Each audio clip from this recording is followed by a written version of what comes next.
I want to call this one, How the War on Iran Hurts Us. And let me quickly make it clear, I don't mean in the physical or military sense. There, the hurt is over there, plus a few of the soldiers on the American and Israeli side as well. But it's not that kind of hurt I want to talk to you about. It's the hurt that is going to be felt and is already being felt by 330 million Americans. Of course, in other countries, people are being hurt this way too. And I hope you'll take the analysis I'm about to present and think about how it's relevant also outside the United States. But to begin, let's talk about the United States. I'll start with what you all already know. By closing the Strait of Hormuz and by retaliating against the attacks from the United States and Israel, by retaliating against the Gulf states, you know, Kuwait, Bahrain, United Arab Emirates, Qatar, all those, because that's where American bases are that have served the American and Israeli military. By doing that, Iran is fighting back with the weapons it has, since it cannot possibly match the air power and the bombs and the missiles that the United States and Israel together, or let me be less polite, United States has on the other side. And so what we all know is what has happened at the gas pump. Oil has gone up in price. Gasoline that fuels our cars, which is a product of processing crude oil, has also gone up. So it hurts us right away in our pocketbooks. And for most Americans, there's little or no slack in that pocketbook to handle the rising cost of putting fuel in your car. And since, unlike many other countries, we don't emphasize mass transit, public transit, but rather rely extraordinarily on the individual private car, we are very vulnerable to rising gasoline prices because we all need them all the time. So there's a hurt. And by the way, be real clear, in case you're not, that the pressure the United States puts on the leaders in Iran by bombing all the time, etc., is offset by the very different pressure Iran exerts on Mr. Trump and Mr. Netanyahu, because people don't want to have to pay more for gas. And that means they don't want this war, which wasn't popular, as I'm sure you know, from the get-go. But now let's look at the other costs you may not have thought of.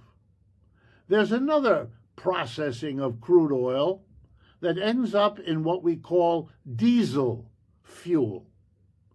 You've seen that at the gas station. Diesel is the basic fuel used by trucks.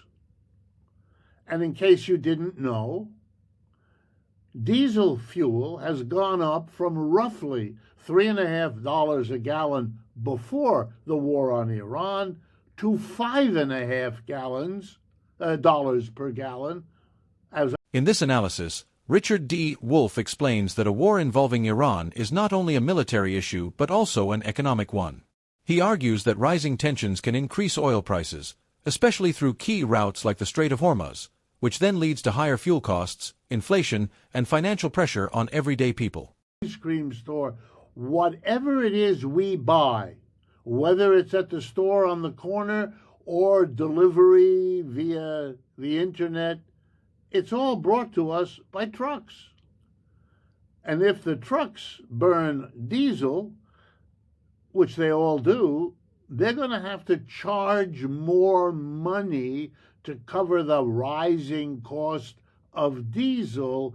And you know what that's going to do? it's going to make the prices of everything go up. Uh-oh.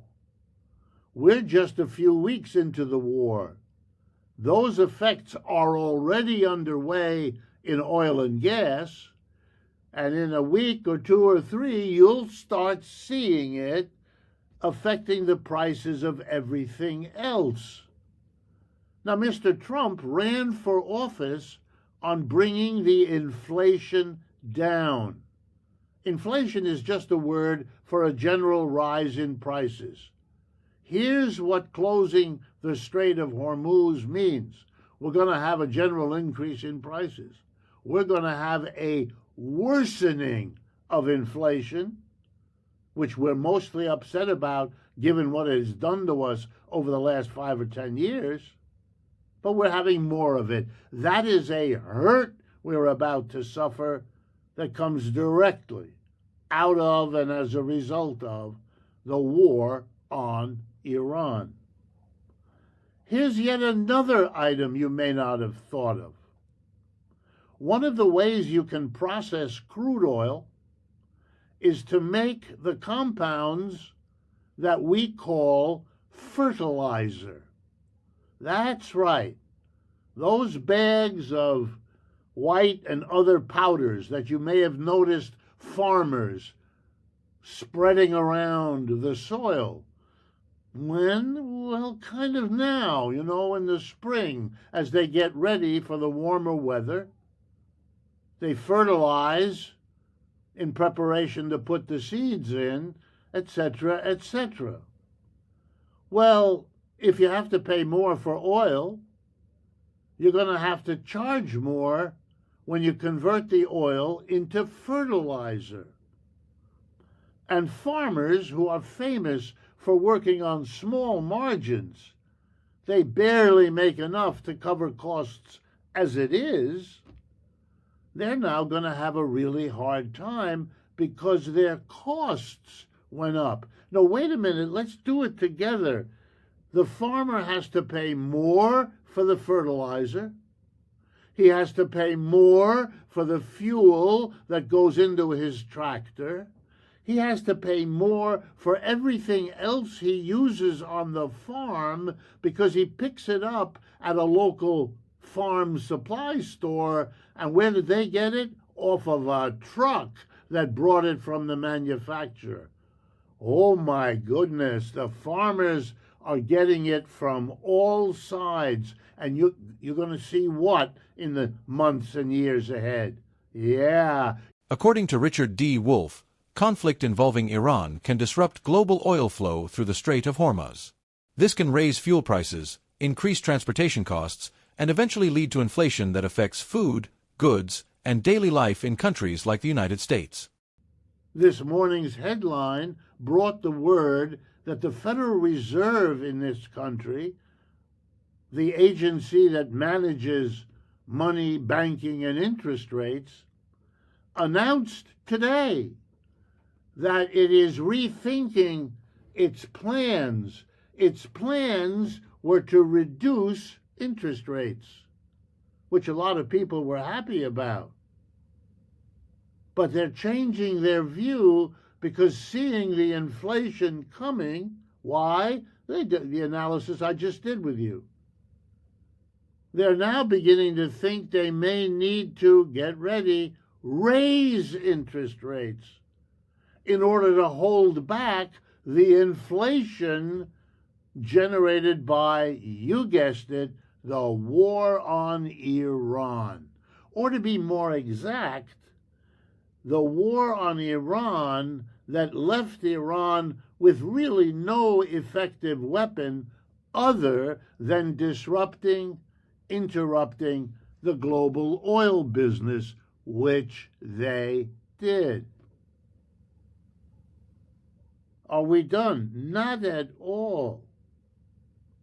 If the Federal Reserve raises interest rates in order to hold back the inflation, to make it more expensive to borrow, car payments will go up, mortgage payments will go up, more and more people can't afford the car or the new house, and therefore the business in those industries will dry up. Here's another one. The United States national debt is more than $35 trillion. The government, like any other borrower, has to pay interest. If the Federal Reserve raises interest rates, the cost of that debt to the United States government goes up. Every dollar borrowed from now on will have to pay a higher interest rate if the Federal Reserve raises rates. And where does the federal government go to get the money to pay off its debt, now higher if interest rates go up? It has to borrow more at the high interest. This is a disaster. It's not a disaster this minute, but it's a disaster coming at us around the corner.